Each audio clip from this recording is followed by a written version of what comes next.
Good morning, y'all, and greetings from Kotor, Montenegro. Here it is about 6:12 a.m. We are just pulling into the port. Similar to the last stop, we will be tendering in because the ship is much larger and can dock in their ports. The town and city is very medieval looking. They kept it this way on purpose. So it has this very old-timey feel. It is very, very beautiful pulling in here at dawn here, and it's beautiful. And I am excited to see what this day holds. I have a tour of the highlights of the city, and as I have done all the previous days, I will bring y'all with me on whatever it is we do. So I will check back. Y'all, I'm not gonna lie, I have been on a lot of cruises, and I have seen a lot of ports. And this by far is one of the most beautiful that I've seen so far. It's just got this feel. I can't really describe it in words. It just, I can't describe it. It's just really, really pretty. It's awe-inspiring, honestly, just to have the mountains in the distance, and then you have all of these old houses in various states of repair, but they all add to the aesthetic of it, and it is really, really, really beautiful.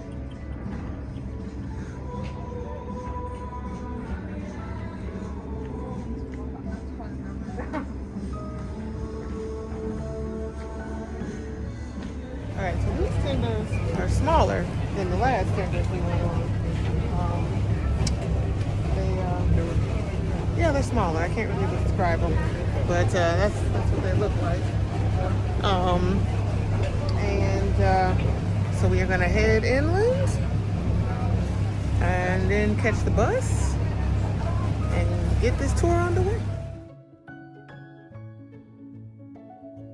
We are on the bus. This bus smells a little bit like mildew, and there are water stains on the seat, so I'm not really quite sure what the cause of that was, but maybe it just means they cleaned it a lot. I don't know.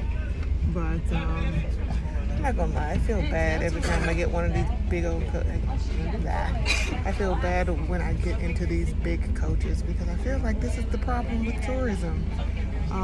Because these roads are not big, but that's a whole other thing. So yeah, but we should be on the way pretty soon. So here we go.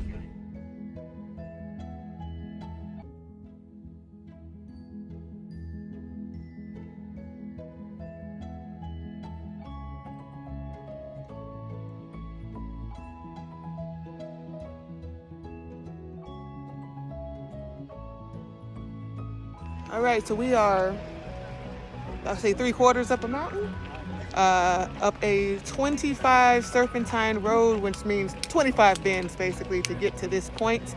I can't tell you exactly how many meters or feet we are, but we're pretty high. Down there is the Bay of Kotor. It is quite stunning to see it.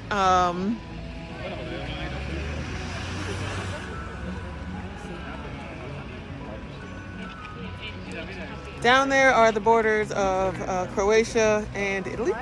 So, yeah, quite stunning.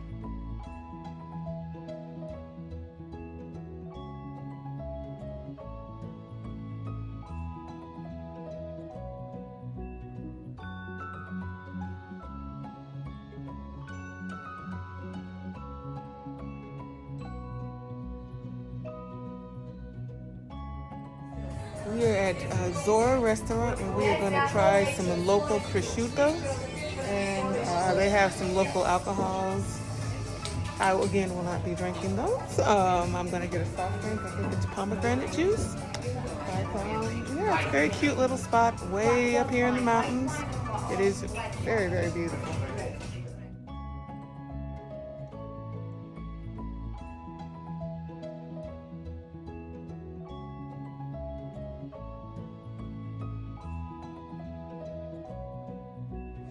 You're trying the prosciutto here. I don't usually eat ham, but why not? There you go.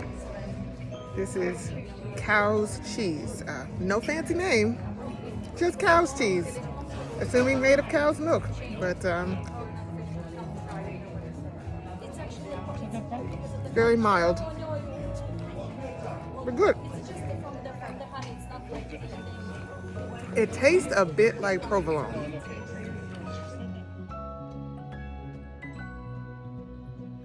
We are inside of the smokehouse where they dry cure the prosciutto. So that's what we're seeing above me. That's all upper legs of pigs. And it's very tasty. We did get to try that. It is a very slow process to do it this way. And you see it goes up many, many levels. But because of the Mediterranean climate, it gives the prosciutto a very special flavor. And like I said, it was tasty. Special Mediterranean continental climate, which gives that special taste to prosciutto all around the day, even if you don't feel it.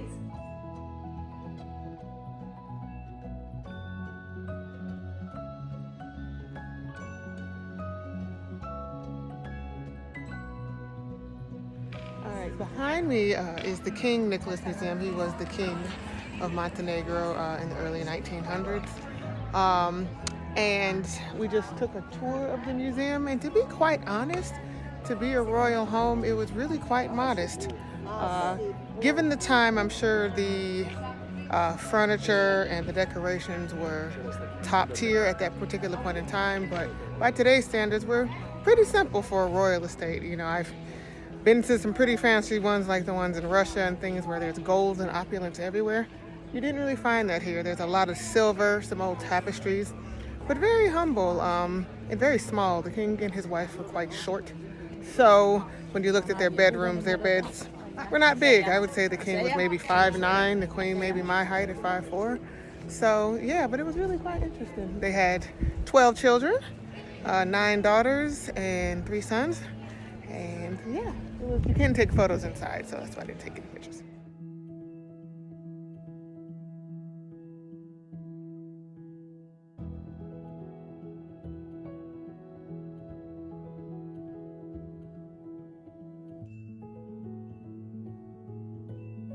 Alrighty, we are preparing to leave the city and head back down to the sea level of Kotor.